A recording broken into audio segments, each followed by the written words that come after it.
فيلمنا بيبدأ في مزاد بيتعمل على عربية بوجاتي موديل 1938، وبيقول اللي واقف للي قاعدين إن العربية ما فيهاش منها غير 2 بس في العالم، وبينبهر كل اللي قاعدين، وبيبدأ المزاد ب$30 مليون وبيزودوا في السعر، وكل الموجودين بيبقوا عايزين ياخدوا العربية بأي طريقة، وفضلوا يزودوا في السعر لحد ما وصلوا ل41 مليون، لحد ما انتهى المزاد عند السعر ده. وبنشوف توماس وجيمي واقفين فوق الجسر اللي هيعدي من تحتيه جاك اللي لسه مشتري العربية في المزاد، وبيكون توماس متضايق ومتوتر وخايف ان العربية تمشي من طريق تاني غير اللي واقفين فيه، ولكن جيمي طمنه، ورغم انه كان متأكد انه كان هيمشي في نفس الطريق بتاعهم، لكن توماس شككه في نفسه وقال له دي لو مشيت من طريق تاني احنا كده هنضيع. وفجأة شافوا العربية اللي شايلة العربية البوجاتي قدامهم جاية من بعيد، وطلب توماس من جيمي يركب العربية بتاعتهم ويطارد العربية اللي فيها العربية البوجاتي. وفي اللحظة دي نط توماس على العربية الكبيرة وكان هيقع، ولكن لحقوا جيمي بالعربية، ورجع تاني توماس للعربية الكبيرة وطلع على سقفها زي ما كانوا مخططين.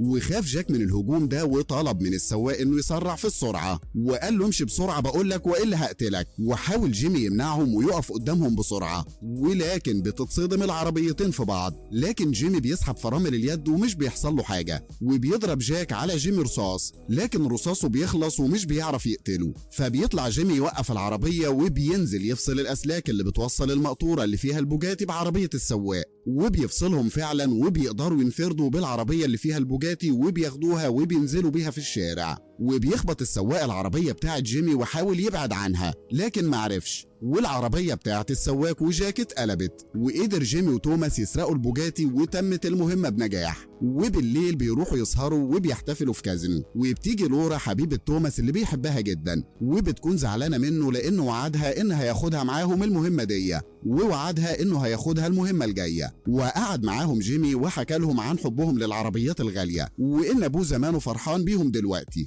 لانه كان بيحب العربيات زمان ومحترف في سرقتها. وهنا بنعرف انهم اخوات من الاب، وطلب منهم ابوهم انهم يعيشوا مع بعض ويقربوا لبعض ويبقوا اصحاب واخوات، واتفقوا على سرقة العربيات، وكانوا معروفين بالاخوة فاستر لسرعتهم في سرقة العربيات ومحترفين في السواقة. وفي نهاية اليوم راحوا لجوني رئيس العصابة اللي اتفق معاهم انهم يجيبوا العربية مقابل فلوس كتير جدا، وقال لهم انا ما طلبتش منكم تسرقوها، انا طلبت منكم تجيبوها، بس طبعا قالوا له مستحيل دي غالية جدا ومش هنقدر على سعرها. وقال لهم اللي اشتراها راجل تقيل جدا ومش هيسيبنا في حالنا. وقرر يخلص منهم جوني علشان ما يدخلش مع جاك في مشاكل، وهجم عليهم رجال جوني اللي كان عددهم كبير جدا وقدروا يهزموهم. وهنا جه جاك ورجالته صوبوا المسدسات على اللي في المكان، بس قال له جوني انه ما كانش يعرف انها عربيته وانه يقدر ياخدها دلوقتي. ولما فاق توماس وجيمي لقوا نفسهم قدام باولو رجل الاعمال والملياردير المعروف، واللي بيكون رابطهم في الكرسي، وكلمهم عن سرقة العربية بتاعته لان جاك هو المساعد بتاعه،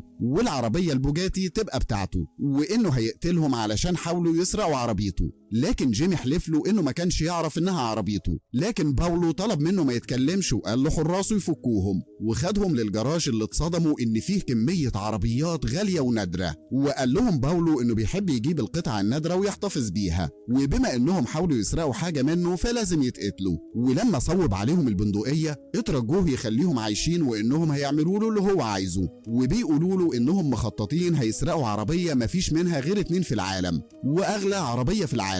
وحكاله عن قصة رجل الأعمال الغني ماكس كليمب صاحب العربية دي، واللي صادف إنه منافس لباولو في كل حاجة قانونية وغير قانونية. وعرف إن ماكس ده مولود وفي بقه معلقة ذهب، واكتشفوا إنه كان أذكى واحد في عيلته ودرس إدارة أعمال، وكان ذكي جدا وسط الطلبة والدكاترة، وقدر يبقى المسؤول عن إدارة أملاك عيلته بطريقة عبقرية. ولما وصل ل 30 سنة أبوه سلمه كل حاجة تخص العيلة، وكمان عربية فيراري 62، ودي تساوي أكتر من 40 مليون دولار، وعلشان كده عايزين يسرقوها. وقال لهم باولو إن ماكس ده دخل في صفقة عقارات ضده من فترة وخسر بسببه ملايين الدولارات، وكمان قدر يسيطر على مدينة مارسيليا اللي تعتبر بتاعة باولو ومش هيسيبها لحد غيره. وفهم جيمي إنه مش بيحب ماكس، وقال له باولو إن سرقة العربية من جراج ماكس هتكون صعبة، ولكن طمنوه الأخين إنهم هيعملوا كده لأنها هتكون ضربة قاضية لماكس، مش مجرد عربية غالية ونادرة بس وتعتبر ورث العيلة. وافق باولو على كلامهم وقال لهم قدامكم أسبوع بس تجيبوا لي العربية فيه،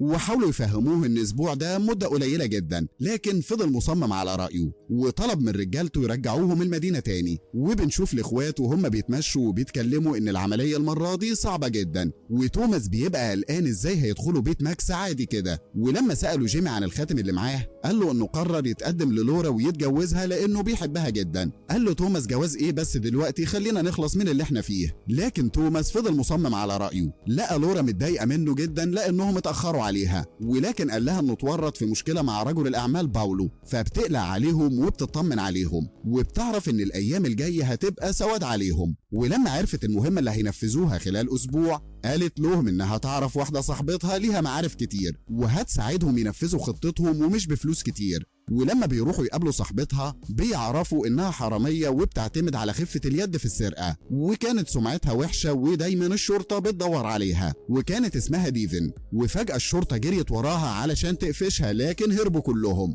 وبنشوفهم وهم في العربية مع بعض وتوماس حاول يفهم شخصيتها ومين الناس اللي هتساعدهم. وبيروحوا لأول واحد فيهم اللي بيكون مسؤول متفجرات اللي فجر المكان كله أول ما وصلوا، وقرر يضم توماس معاهم في الفريق. وبعد كده تقابلوا مع 4 أشخاص أصدقاء بيشتغلوا في سباق العربيات، وقرر يضمهم للفريق هم كمان. ولما بيرجعوا البيت بيلاقوا شخص غريب قاعد جوه وكان مستنيهم. وهنا توماس كان بيمسك عصاية البيسبول ولسه هيضربه، بس سأله هو مين وبيعمل ايه هنا، وعرفهم ان اسمه مايك. وباولو بعته ليهم علشان يساعدهم في تنفيذ المهمة لانه عارف ناس شغالة مع ماكس وهيقدروا يدخلوا بيته بسهولة. وراحوا بعد كده للسيد كون اللي بيشتغل مع ماكس، وبنلاحظ ان كون مش بيحب مايك وبيعامله وحش لانه شغال مع المنافس للرئيس بتاعه. بتتقدم لورا وبتعرفه على الاخوين وانهم سائقين محترفين وبيسرقوا العربيات النادرة والمشهورة، واي حاجة تخص العربيات هم دايسين فيها وممكن يساعدوه في حاجات كتيرة. وكانت لورا بتقول له كده لانها عارفة انه مساعد ماكس ومسؤول عن شغله كله في العربيات، ومن ثقتها في نفسها وافق يشتغلوا معاها بس بشرط انه يشوف مهارتهم في السواقة على الطبيعة. ووافقوا الاتنين على كلام. قدر جيمي يعمل حركات جامدة بالعربية، وكون طلب من توماس يمنع الطيارة اللي قدامهم انها تطير. حاول بكل الطرق هو وجيمي يعملوا كده، واضطر جيمي يكسر جناح الطيارة علشان يمنعها من الطيران.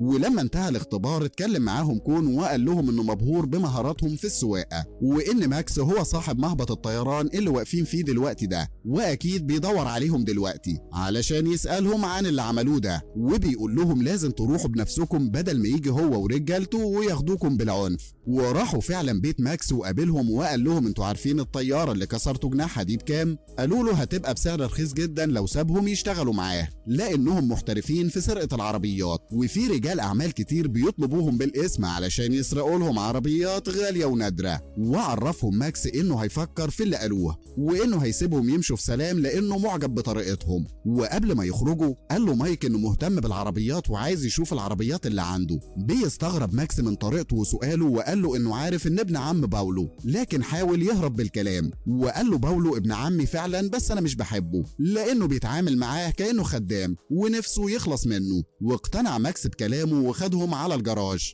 وانبهروا باللي فيه ولقوه عنده مجموعة كبيرة من العربيات الغالية والنادرة. ولما بيرجعوا البيت بيلاقوا ديفين موجودة هناك، واتصدموا لما بتقول لهم ان باولو خطف لورا وجريوا على بيته وهم متعصبين. ولما جاك حاول يمنعهم ضربوه جامد ووقع على الارض، وجي باولو صوب عليهم المسدس وقال لهم لورا معايا جوه، اي حركة كده ولا كده هضربها بالنار. وشافوها وهي مربوطة على الارض وكانت في عربية فوقيها ممكن تقع عليها في اي وقت. اتعصب توماس جدا وبيبقى عايز يجري عليها وينقذها لكن بيفشل انه يوصل لها. وبيقول له باولو انه عمل كده علشان يضمن انهم مش هيخونوه ولا حاجة، وانه لازم يبقى معاه رهينة علشان يخافوا عليها. وقالوا له انهم هينفذوا العملية وانها هتتم خلال يومين. ولما باولو سألهم عن الخطة قال لهم باولو انهم علشان يستدرجوا حد لازم يخرجوه بره المكان بتاعه، وده اللي هيعملوه. وبعد كده بنشوفهم وهم بيتعشوا مع مايك اللي بيكلمهم بنبرة تهديد علشان لورا معاهم، وبيدخل عليهم ضباط شرطة وعرفوهم انهم بيراقبوهم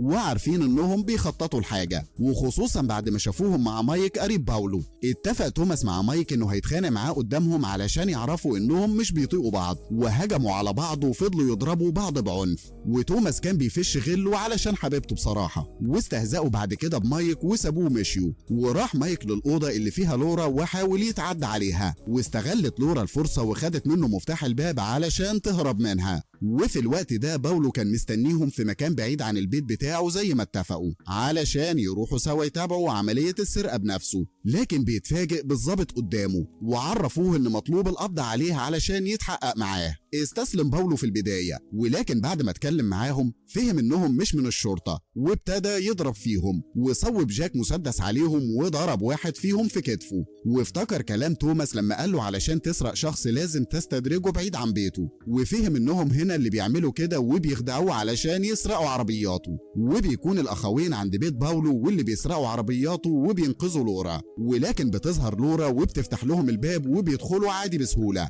ولما دخلوا فجر الولد بتاع المتفجرات باب الجراج علشان يدخلوا بسهولة، وكل واحد فيهم ركب عربية من العربيات اللي موجودة وخرجوا بيها بره البيت في صف واحد. وساعتها خرج الحراس وراهم علشان يطردوهم، وقبل ما يركبوا الحراس عربيتهم فجرهم الولد قبل ما يركبوها، وكمان فجر الباب علشان يخرجوا بسهولة. وفي طريقهم للهروب وقف توماس فجأة وطلب من لورا تتجوزه لأنه بيحبها جدا، ووافقت لورا بسرعة لأنها بتحبه هي كمان. وساعتها لقوا عربيات باولو وراهم، وجري توماس وفريقه بأقصى سرعة بالعربية، واستمرت المطاردة لوقت طويل. ومايك كمان كان بيطاردهم وحاول يصدمهم بالعربية علشان يمنعهم، لكن علشان حرفنة الأخوين خلوه يصطدم بعربية كبيرة وانفجرت العربية بتاعته ومات في ساعتها. وكان توماس وجيمي متفقين انهم هيفجروا الجسر اول ما يوصلوا علشان باولو يبطل يطاردهم، لكن الولد بتاع المتفجرات كان معاه جيمي ورمى المتفجرات وانفجر الجسر قبل ما توماس يعدي معاهم. وكان باولو في طريقه ليهم وسايق بأقصى سرعة، وهنا كان الجسر بيتدمر،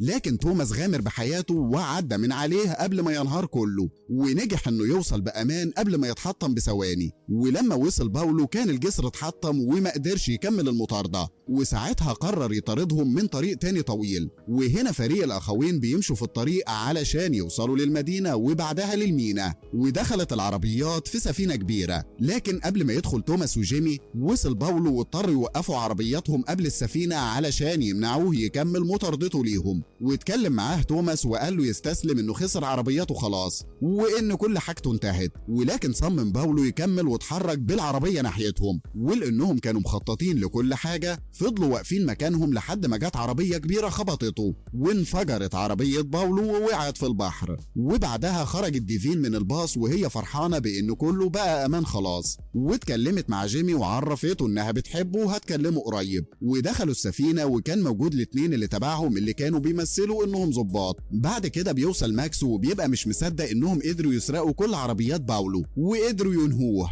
وبنعرف انهم كانوا متفقين من الاول مع ماكس انهم هيسرقوا كل عربيات باولو، وان عربية البوجاتي بتاعه البداية كانت جزء من الخطة علشان باولو يقبض عليهم، وبدأوا يتحولوا لاغنى ناس في العالم. وكان توماس بيكلم ماكس وبيقول له انه هيسلموا كل عربيات ماكس مقابل الفلوس اللي اتفقوا عليها، وكانت ملايين الدولارات. وافق ماكس اللي كان مصدوم ازاي سرقوا العربيات دي كلها بجد، وساعتها قال له توماس ان الحظ بيجي للناس الجريئة. وبعد فترة بيقف توماس وجيمي ولورا قدام برج ايفل، وبتجيلهم ديفين بالعربية اللي سرقتها من ماكس في الوقت اللي كان معاهم واقف على السفينة. وجيمي بيتبسط لما بيشوفها ومش مصدق انها سرقتها. ورغم ان توماس كان قرر يتوب عن سرقة العربيات، الا ان لورا اغرته وقالت له ان في عربية نادرة مفيش منها غير 9 بس في العالم، وموجود واحدة بس في برشلونة، وكلهم وافقوا يسرقوها. واضطر يوافق توماس على كلامهم، وقال لهم زي كل مرة انها هتكون اخر سرقة. وبكده يكون فيلمنا خلص.